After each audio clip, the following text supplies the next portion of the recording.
So what's the point? When we don't know what the point of something is, what its purpose or intention is, we tend not to do it, don't we? We tend to walk away, or we can't be bothered. So in a group setting, that can get worse, can't it? So confusion can reign, discourse amongst the membership occurs, arguments and people walking away from the group. Having a purpose or an intention in life is why we do what we do as individuals, isn't it? It's the thing that gets us up in the morning. It gives us a reason for being, but it also helps us to have a bit of perspective on the other things that are going on around us, the good and the bad.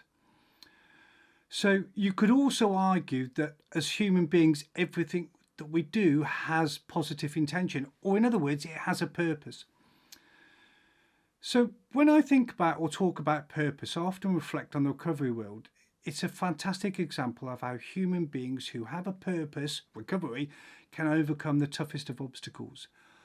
And for me, for a group to function well, it needs to have a purpose. It needs to have a positive intent, and that needs to be clearly defined. It'll be the thing that draws people into the group, holds them together, and will give them a direction.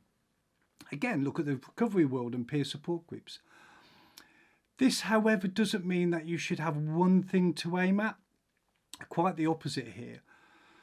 Having an overarching purpose or positive intent that sits above anything else will, as I mentioned, draw people in and hold them together and give them a direction.